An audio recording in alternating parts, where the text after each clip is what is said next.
काशीराज का न्याय। पात्र परिचय।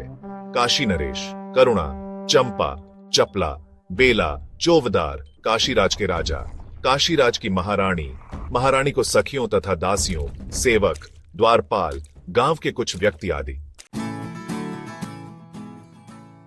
प्रथम दृश्य। शायद कल माघ पूर्णिमा का पर्व है। सुनते हैं लोग इस दिन गंगा स्नान करते हैं।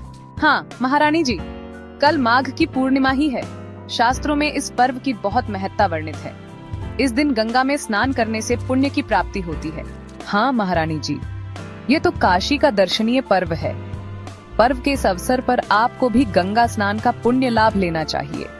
आज्ञा हो तो कल गंगा स्नान को तैयारी की जाए। इस बहाने राज्य के कोने कोने से गंगा स्नान के लिए आई अपनी प्रजा को भी देख लेना महारानी। सुरक्कर: नहीं, मुझे प्रजा को नहीं देखना है, मुझे तो एकांत चाहिए। दासियों के अलावा घाट कोई दिखाई न पड़े। चंपा, चौबदार को बुलाओ। महारानी की जय हो। सेवक प्रस्तुत है। हमारे अंगरक्षकों के प्रधान को सूचित कर दो कि कल हम ब्रह्म मुहूर्त में गंगा स्नान के लिए जाएंगी। इसकी तैयारी की जाए। यह भी कह दो कि जब तक हम स्नान करके वापस न आ जाएं, तब तक वहां कोई भी आदमी दिखाई न दे। समझे? जाओ आजा महारानी जी। चंपा: जी महारानी। माघ पूर्णिमा का दिन, प्रातः काल, गंगा घाट। एक तरफ गरीब झोपड़पट्टी वाले अपने बाल बच्चों को लेकर गठरी पोटली उठाए जाते हुए दिखाई दे रहे हैं। दूसरी ओर महारानी करुणा पालकी में बैठकर अपनी सखियों तथा दासियों के साथ आती हुई दिखाई पड़ती है। पालकी से उतरकर चारों ओर देखती है।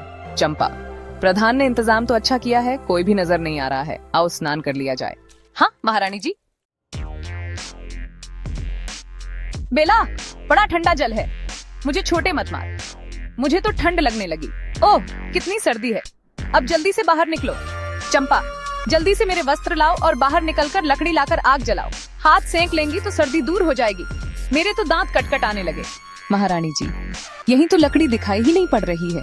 आग का प्रबंध कैसे करूं? महारानी जी, आप दुशाला ओढ़ ले, मैं अब भी आग का कुछ प्रबंध करती हूँ। क्या? अरे अभागिनः, वह सामने ओपड़े हैं, उन लोगों से लकड़ी मांग ला। लेकिन महारानी जी, झोपड़े तो खाली है, यहाँ है ही कौन?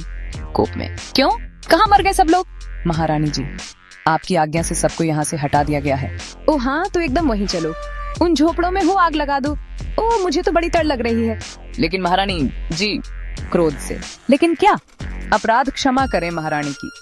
ये गरीब लोगों के झोपड़े हैं, इसी में इनके जीवन का निर्वाह होता है। आपकी आज्ञा से वे हट गए हैं, परंतु आपके जाते ही लौट आएंगे। अगर इनके झोपड़े जला दिए गए तो वे और उनके परिवार वाले इस ठंड में कहाँ जाएंगे?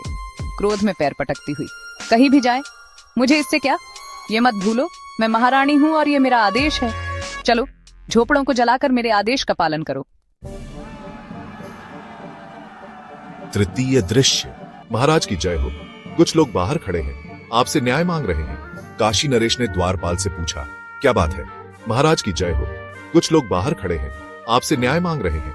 काशी नरेश ने आदेश दिया, जाओ उनके प्रतिनिधियों को तुरंत हमारे पास भेज दो।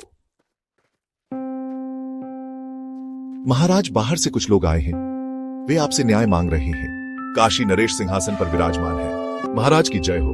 कुछ लोग बाहर खड़े हैं, आपसे न्याय मांग रहे हैं। काशी नरेश ने द्वारपाल को आदेश दिया, जो आज्ञा महाराज। कुछ देर बाद द्वारपाल वापस आता है। महाराज, कुछ लोग बाहर खड़े हैं, आपसे न्याय मांग रहे हैं। काशी नरेश ने कहा, जाओ उनके प्रतिनिधियों को तुरंत हमारे पास भेज दो। द्वारपाल बाहर जाता है और प्रतिनिधियों को लेकर वापस आता है।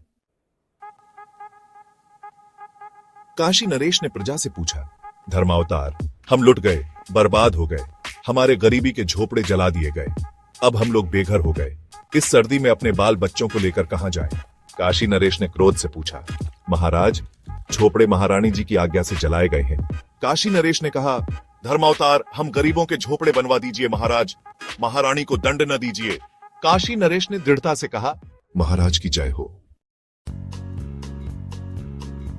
काशी नरेश ने द्वारपाल से कहा, महाराज क्रोध शांत करें, ये महारानी की मर्यादा का प्रश्न है। काशी नरेश ने कहा, महारानी करुणा दरबार में पर्दे की ओट में उपस्थित होती है। काशी नरेश ने पूछा, मुझे भयंकर ठंड लग रही थी महाराज। काशी नरेश ने कहा। जी महाराज। काशी नरेश ने कहा। काशी नरेश ने महारानी करुणा को दंड सुनाया। महारानी करुणा को आज्ञा दी गई। काशी नरेश ने मंत्री से कहा, महाराज की जय हो। महाराज, हम अपनी शिकायत वापस लेते हैं। महारानी जी को ऐसा कठोर दंड न दें। काशी नरेश ने दृढ़ता से कहा, महाराज की जय हो। दरबारियों ने सभा विसर्जित की। कुछ देर बाद महारानी करुणा अति साधारण वेश में नजरें झुकाए महल से बाहर जाती हैं।